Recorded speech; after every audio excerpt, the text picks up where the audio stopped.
Hello friends, welcome back to my YouTube channel. ഞാൻ ഇന്ന് നിങ്ങളുടെ അടുത്ത് സംസാരിക്കാൻ വന്നിരിക്കുന്ന വിഷയം എന്ന് പറയുന്നത് ട്രാൻസ് വുമണായ ഹെയ്ഡി സാദിയയെ പറ്റിയിട്ടാണ്. ആ വ്യക്തി കഴിഞ്ഞ ദിവസം ഒരു വീഡിയോ സ്വന്തം ചാനലിൽ ഇട്ടിട്ടുണ്ടായിരുന്നു. അവർ യൂണിവേഴ്സിറ്റിയിൽ PhD ചെയ്യുന്നതിന് വേണ്ടിയിട്ട് പഠിച്ചുകൊണ്ടിരിക്കുകയായിരുന്നു. ആ സമയത്ത് പുള്ളിക്കാരിക്ക് അവരുടെ കോളേജിൽ നിന്ന് ക്ലാസ്മേറ്റ്സിൽ നിന്ന് നേരിടേണ്ടി വന്ന വെർബൽ അബ്യൂസ്, ജെൻഡറിൻ്റെ പേരിലുള്ള വെർബൽ അബ്യൂസിനെ പറ്റിയിട്ടായിരുന്നു പുള്ളിക്കാരി ആ വീഡിയോ ചെയ്തിട്ടുണ്ടായിരുന്നത്.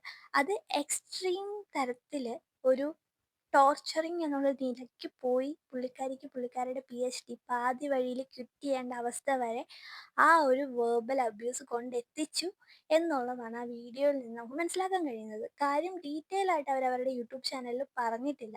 അവർ 13-ാം തീയതി, അതായത് ഈ വരുന്ന 13-ാം തീയതി അവർ ഒഫീഷ്യലി TC വാങ്ങിച്ച് PhD ക്വിറ്റ് ചെയ്ത് ഇറങ്ങുകയാണ്. ഇറങ്ങിയതിന് ശേഷം എന്താണ് യൂണിവേഴ്സിറ്റിയിൽ സംഭവിച്ചത്, അവരെന്തൊക്കെയാണ് നേരിടേണ്ടി വന്നിട്ടുള്ളത് എന്ന് പറയുമെന്ന് പറഞ്ഞിട്ടില്ല. അതുവരെ നമുക്ക് കാത്തിരിക്കാം. അതിനു മുന്നേ ഞാനിവിടെ നിങ്ങളുടെ അടുത്ത് പറയണമെന്ന് വിചാരിച്ചിട്ടുള്ളത്, ട്രാൻസ്ജെൻഡേഴ്സ് എന്ന് പറയുന്ന ആ ഒരു കമ്മ്യൂണിറ്റിക്ക് നമ്മുടെ സൊസൈറ്റിയിൽ നേരിടേണ്ടി വരുന്ന കുറച്ച് കാര്യങ്ങളെ പറ്റിയിട്ടാണ്. നമ്മളെല്ലാവരും അത് സോഷ്യൽ മീഡിയയിൽ അവരുടെ കമൻറ്റ് ബോക്സുകളിൽ ഒട്ടുമിക്ക എല്ലാവരും കണ്ടിട്ടുള്ളതാണ്. നമ്മുടെ സൊസൈറ്റിയിൽ ഒരു മെജോറിറ്റി ആളുകൾ അവരെ വളരെ വെർബലി ഭയങ്കരമായിട്ട് അബ്യൂസ് ചെയ്യുന്ന രീതിക്കത്തെ കമൻസും വൾഗറായിട്ടുള്ള കമൻസും ഇടാറുണ്ട്.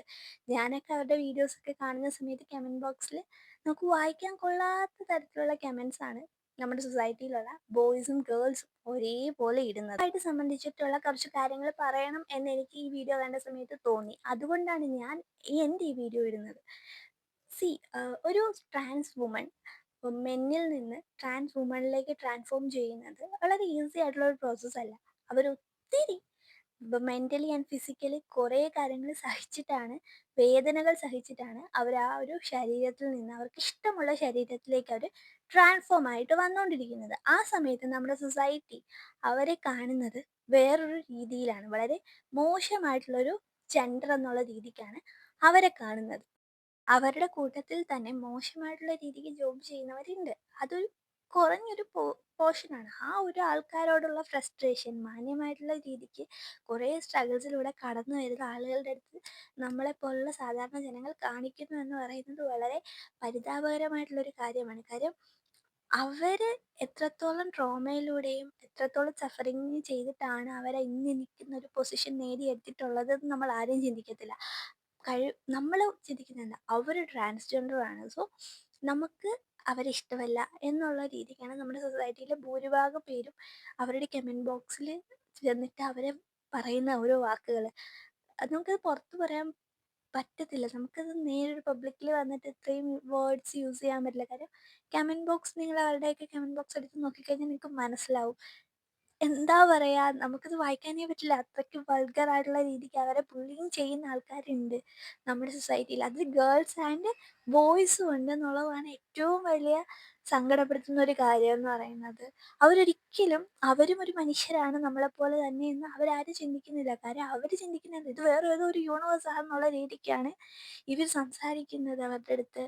അത്തരത്തിലൊരു അനുഭവമാണ് ഹെയ്ഡി സാദിയ എന്ന് പറയുന്ന ട്രാൻസ് വുമണ് സ്കൂളിൽ സ്വന്തം യൂണിവേഴ്സിറ്റിയിൽ പഠിക്കുന്ന സ്ഥലത്ത് ഉണ്ടായിട്ടുള്ളത്. നമുക്കൊക്കെ നോർമലായിട്ടുള്ള ഒരു മനുഷ്യനും നമ്മുടെ കൂട്ടുകാരെ നമ്മളെ ഒറ്റപ്പെടുത്തുന്ന സമയത്ത് നമുക്ക് ഭയങ്കരമായിട്ട് സ്ട്രെയിഞ്ച് ആയിട്ട് ഫീൽ ചെയ്യും. നമുക്കവിടെ ഭയങ്കരമായിട്ടൊരു ലോൺലിനെസ് ഫീൽ ചെയ്യും. നമ്മളിപ്പോൾ ഒരു 4 പേരുള്ള ഒരു ഗ്രൂപ്പിനകത്ത് നിന്ന് നമ്മൾ ഒരാളെ മാറ്റി നിർത്തി ബാക്കി 3 പേര് കൂടെ നിന്ന് സംസാരിക്കുമ്പോൾ നമുക്ക് ഫീൽ ചെയ്യുന്നൊരു പെയിൻ ഉണ്ട്.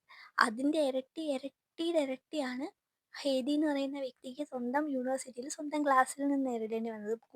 കൂടെ നിർത്തിയിട്ട് മാറ്റി നിർത്തി എന്നുള്ളതല്ല, പകരം അവരെ വേറൊരു കണ്ണിലൂടെയാണ് കാണുന്നത് എന്നുള്ളതാണ്. അവരുടെ വേറെ ഫിലിംസിലും മറ്റുള്ള സലിംകുമാറിൻ്റെ ഒക്കെ പെൺവേഷം കെട്ടിയ ഫോട്ടോസൊക്കെ എടുത്ത് വെച്ചിട്ട് അവരെ കളിയാക്കുന്ന ഒരു രീതി എന്ന് പറയുന്നത് എത്രത്തോളം മോശമാണെന്ന് നമ്മൾ നോക്കണം. നമ്മൾ പഠിക്കുന്ന സ്ഥലത്ത് നമുക്ക് അറിവ് പകർന്നു നൽകുന്ന സ്ഥലത്ത് വെച്ചിട്ടാണ് ആ വ്യക്തിക്ക് ആ ഒരു ദുരനുഭവം ഉണ്ടായതെന്നുള്ളത് ഏറ്റവും വേദനിപ്പിക്കുന്ന ഒരു വസ്തുതയാണ്.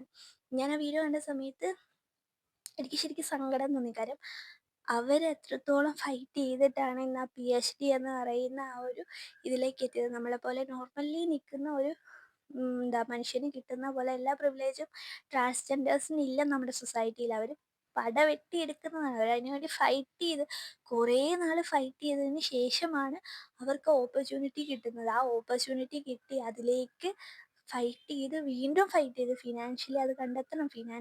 ഫൈനാൻഷ്യലി അവർക്ക് അതിന് വേണ്ട കാര്യങ്ങൾ കണ്ടെത്തി അതിന് വേണ്ടിയിട്ടുള്ള കാര്യങ്ങൾ ചെയ്ത് തയ്യാറെടുപ്പുകൾ ചെയ്ത് വേണം പി എച്ച് ഡിക്കൊക്കെ വന്ന് ചേരാൻ.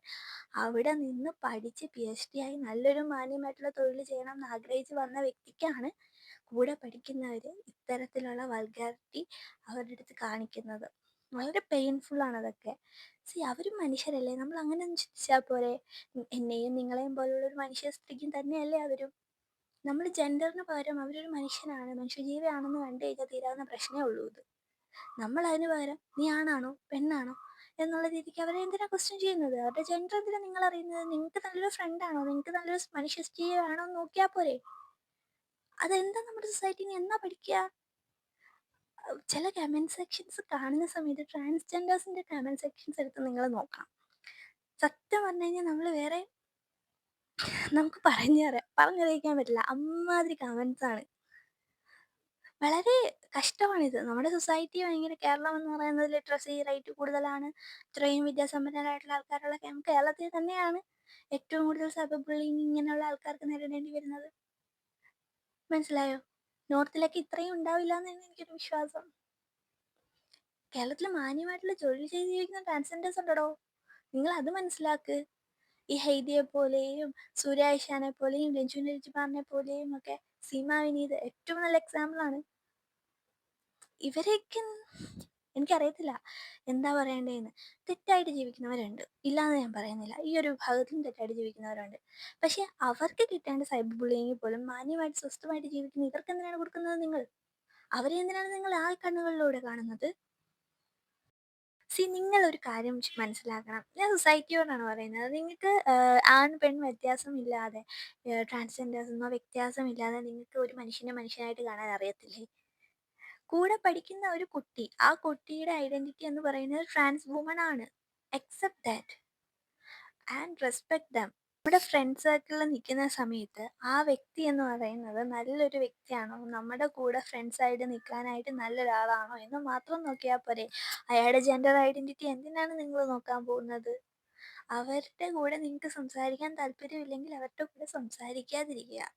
അവരെ എന്തിനാണ് കളിയാക്കുന്നത്? അവരുടെ വഴിക്ക് വിട്ടേക്ക്. നിങ്ങൾ എന്തിനാ പുറകെ നടന്ന് കുത്തി നോവിക്കാൻ പോകുന്നത്? ഹെയ്ദി സാദി അവരുടെ വീഡിയോയിൽ പറയുന്നുണ്ട്, അവരെ കുത്തി നോവിക്കുന്ന രീതിക്കുള്ള കമൻസ് ആണ് കൂടെ നിന്നിട്ട് പറയുന്നത് എന്ന്. നമുക്ക് അവരോട് ഇഷ്ടമില്ല, നിങ്ങൾക്ക് അവരോട് മിണ്ടാൻ താല്പര്യമില്ല എങ്കിൽ മിണ്ടാൻ പോവണ്ട. മിണ്ടിയിട്ട് പിന്നെ അവരെ കുറ്റം പറയുന്നത് എന്തിനാണ്, അവരെ കളിയാക്കുന്നത് എന്തിനാണ്? അവർക്ക് അത്രത്തോളം പെയിൻഫുൾ ആയിരിക്കും ആ ഒരു സിറ്റുവേഷൻ. ഓൾറെഡി കുറേ ഹോർമോൺസും കാര്യങ്ങളും സർജറിയും ഒക്കെ ചെയ്ത് കുറേ സഫർ ചെയ്തിട്ടാണ് അവരൊരു ട്രാൻസ് വുമണായി നിന്നിട്ടുള്ളത്.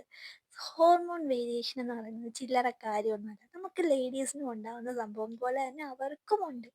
അവർക്ക് കുറച്ച് കൂടുതലാണ് മേ ബി അവർ ഇതിലൂടെയൊക്കെ കടന്നു പോകുന്ന സമയത്ത് അവരുടെ കയ്യിൽ നിന്ന് പോവാം. അങ്ങനെയാണ് അവർ പലരും ഒറ്റപ്പെടുന്നു എന്ന് തോന്നുന്ന സമയത്ത് സൂയിസൈഡ് പോലുള്ള കാര്യങ്ങളൊക്കെ ഏറ്റെടുക്കുന്നത്. നമുക്ക് ഒത്തിരി കേസുകൾ നമ്മൾ കണ്ടിട്ടുണ്ട്. ഇവരുടെ കൂട്ടത്തിൽ തന്നെയുള്ള ഒത്തിരി പേരുടെ കേസുകൾ നമ്മൾ കേട്ടിട്ടുമുണ്ട്, സൂയിസൈഡ് ചെയ്തു എന്നുള്ളത്. ദയവ് ഏതൊരു മനുഷ്യന് സൂയിസൈഡിലോട്ട് തള്ളിവിടരുത്. ഒറ്റപ്പെടുക എന്നും കുറ്റപ്പെടുത്തുന്നതും എല്ലാവർക്കും ഭയങ്കരമായിട്ട് സഫർ ചെയ്ത് അതിൽ നിന്ന് ഓവർകം ചെയ്ത് വരണം പറ്റുമെന്നില്ല. പലർക്കും ചിലപ്പോൾ കയ്യിൽ നിന്ന് പോവാം. അത്തരത്തിലൊരു സിറ്റുവേഷനിൽ കൊണ്ട് എത്തിക്കാതിരിക്കുക. നമ്മളെ കൊണ്ട് പറ്റുന്നത്രയും അവരുടെ കാര്യത്തിൽ ഇടപെടാതിരിക്കുക. ഇഷ്ടമല്ലേ, മിണ്ടണ്ട, പോ, വേറെ വഴിക്ക് പോ. കൂടെ നിന്ന് കുത്തി പറയുന്നത് എന്തിനാ? അങ്ങനെ ചെയ്യാതിരിക്കുക. അവർക്ക് ഏറ്റവും ഡ്രീമായിട്ടുള്ള ഒന്നാണ് പി എച്ച് ഡി എടുത്ത് നല്ലൊരു ജോലി ചെയ്യുക എന്നുള്ളത്. ആ ജോലി ചെയ്യാനായിട്ട് പറ്റാതെ അവർ പാതി വഴിക്ക് ഇത് ഉപേക്ഷിച്ച് പോവേണ്ട ഒരു അവസ്ഥയിൽ കൊണ്ടെത്തിച്ചു ഇന്ന് കൂടെ ഉള്ളവർ. നിങ്ങളൊക്കെ ഒരു മനുഷ്യരാണോ? എനിക്കതേ ചോദിക്കാനുള്ളൂ. നിങ്ങൾക്കൊരു മനുഷ്യനെ മനുഷ്യനായിട്ട് കാണാൻ അറിയത്തില്ലേ? ജെൻഡർ നോക്കിയാണ് നിങ്ങളൊരു മനുഷ്യനെ കൂട്ടുകൂടിക്കുന്നതും അവർ സപ്പോർട്ട് ചെയ്യുന്നതും. അതൊരിക്കലും നല്ലൊരു സ്വഭാവമല്ല. ട്രാൻസ്ജെൻഡേഴ്സ് ആണെങ്കിൽ അവർ സപ്പോർട്ട് ചെയ്യുക, നല്ലവരാണെങ്കിൽ സപ്പോർട്ട് ചെയ്യുക. അവർക്കും സ്വപ്നങ്ങളുണ്ട്, അവർക്കും ആഗ്രഹങ്ങളുണ്ട്, അതവർ നേടിയെടുക്കട്ടെ. നമ്മളെന്തിനാ അവരുടെ വിലങ്ങ് തടിയായിട്ട് നിൽക്കുന്നത്, അവരെ ബുള്ളിയും ചെയ്യാൻ പോകുന്നത്? ഉള്ളത് സോഷ്യൽ മീഡിയയിൽ കമൻ്റ് ഇടുന്ന പ്രബുദ്ധ മലയാളികളോടാണ്. നിങ്ങൾ ഈ കമൻ്റ് ഇടുന്നത് കൊണ്ട് നിങ്ങൾക്ക് എന്ത് ഗുണമാണ് കിട്ടുന്നത്? മറ്റൊരാളെ അത്രയും താഴ്ത്തി കെട്ടി സംസാരിക്കുന്നത് കൊണ്ട് നിങ്ങൾക്ക് എന്ത് ഗുണം കിട്ടുന്നു? നിങ്ങൾക്ക് എന്ത് സന്തോഷം കിട്ടുന്നു? അറിയാൻ വയ്യാത്തതുകൊണ്ട് ചോദിക്കുകയാണ്. നിങ്ങളൊന്നും പറഞ്ഞു കഴിഞ്ഞാൽ നന്നാവത്തൊന്നുമില്ല, അതൊക്കെ നമുക്കറിയാം. വെറുതെ പറയാമെന്നേ ഉള്ളൂ. എനിക്ക് പറയാനുള്ളത് ഹെയ്തി സാദിയ എന്ന് പറയുന്ന ട്രാൻസ് വുമൺ ആ ചേച്ചിയോടാണ്. കാര്യം വേറൊന്നുമല്ല, ഇത്രയും സിറ്റുവേഷൻസ് ഉണ്ടായി, ഓക്കെ, അത് നമുക്ക് എന്തായാലും അവർ മാറാൻ പോകുന്നില്ല. പിന്നെ ചെയ്യാൻ പറ്റുന്നത് നമുക്ക് നമ്മുടേതായിട്ടുള്ളൊരു രീതിക്ക് പോവുക എന്നുള്ളതാണ്. ഒട്ടും സഹിക്കാൻ പറ്റാത്ത വന്ന സിറ്റുവേഷനിലാണ് അവർ ക്വിറ്റ് ചെയ്യുന്നു എന്നുള്ള ഒരു തീരുമാനത്തിലെത്തിയത്. ഒരിക്കലും അത് ക്വിറ്റ് ചെയ്യരുത്. നിങ്ങളുടെ ഡ്രീമാണത്, നിങ്ങളത് അച്ചീവ് ചെയ്യാൻ തന്നെ വേണം. നമുക്ക് ഒത്തിരി പ്രതിസന്ധികളുണ്ടാകും നമ്മളൊരു ഡ്രീമിൻ്റെ പുറകെ പോകുന്ന സമയത്ത്. അതിനെ അങ്ങനെ കാണാൻ ശ്രമിക്കുക. പറ്റത്തില്ല എന്നെനിക്കറിയാം, പക്ഷെ ഞാൻ പറയുന്നത് അതിനു വേണ്ടി ശ്രമിക്കുക, അതിനു വേണ്ടി ഫൈറ്റ് ചെയ്യുക.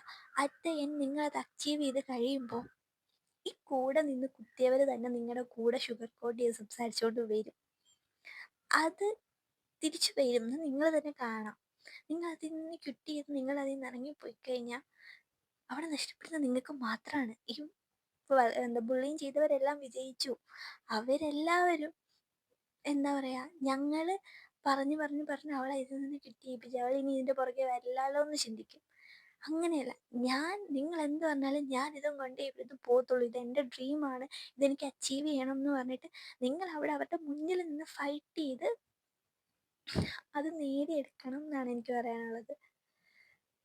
ഞാൻ പറയുന്ന കാര്യം നമുക്ക് പറയുമ്പോൾ ഭയങ്കര ഇതായിട്ട് തോന്നും, പക്ഷേ അതിലൂടെ അണ്ടർഗോ ചെയ്തവർക്കേ അത് മനസ്സിലാവത്തുള്ളൂ അതിൻ്റെ പെയിൻ. എനിക്കത് അറിയാം. പക്ഷേ എൻ്റെ ഒരു ആഗ്രഹമാണ് പറഞ്ഞത്, നിങ്ങൾ ഒരിക്കലും അത് ക്വിറ്റ് ചെയ്യരുത്. ക്വിറ്റ് ചെയ്യാതെ അതിൽ തന്നെ അതിന് വേണ്ടിയിട്ട് അച്ചീവ് ചെയ്യാൻ വേണ്ടിയിട്ട് ഫൈറ്റ് ചെയ്യുക. നമ്മൾ ഇത്രയും ഫൈറ്റ് ചെയ്ത് ഇവിടെ വരെ എത്തിയില്ലേ, ഇനിയും അങ്ങനെ പറ്റും. നാളെ ഈ പറഞ്ഞവരെല്ലാം, തള്ളി പറഞ്ഞവരെല്ലാം കൂടെ നിൽക്കുന്നൊരു കാലം വരും. അതുവരെ അത്രയും സഫർ ചെയ്തതൊക്കെ നല്ലൊരു കാര്യത്തിന് വേണ്ടിയിട്ടാണെന്ന് വിചാരിക്കുക. സൊസൈറ്റി എന്തായാലും ഒരു പരിധി വരെ മാറിക്കൊണ്ടിരിക്കുകയാണ്. നാളെ ഇത് മാറി നല്ലൊരു രീതിക്ക് വരുമെന്ന് നമുക്ക് ചിന്തിക്കാം. അറിയില്ല, സൊസൈറ്റി നമുക്ക് ഭയങ്കര അൺപ്രഡിക്റ്റബിൾ ആയിട്ടുള്ള ഒരു സൊസൈറ്റിയാണ് സോഷ്യൽ മീഡിയയിലുള്ളതും നമ്മൾ നേരിട്ടുള്ളതും. സോഷ്യൽ മീഡിയയിൽ വലിയ രീതിക്ക് വായ്ത്താളം അടിക്കുന്ന പലരും സ്വന്തം ജീവിതത്തിൽ ഇങ്ങനെ ഒരു സിറ്റുവേഷൻ വരുന്ന സമയത്ത് നേരെ ഉൾട്ടടിക്കും. അതൊക്കെ ഉണ്ട്, ജീവിതമാണ്. പക്ഷെ അതിൽ നിന്ന് ഒരിക്കലും ഒളിച്ചോടരുതെന്ന് എനിക്ക് പറയാനുള്ളൂ. ഭയങ്കര ബോൾഡായിട്ട് ഇത്രയും നാളെ നിന്നു, ഇനിയും നിൽക്കുക, നന്നായിട്ട് പഠിച്ച്. നിങ്ങളുടെ ഡ്രീമാണ് ഇവിടെ നഷ്ടപ്പെടാൻ നിങ്ങൾക്ക് മാത്രമേ ഉള്ളൂ. നിങ്ങൾ ഇത് നഷ്ടപ്പെടുത്തി കഴിഞ്ഞാൽ അത് ഏറ്റവും വലിയ മണ്ടത്തരായിരിക്കും.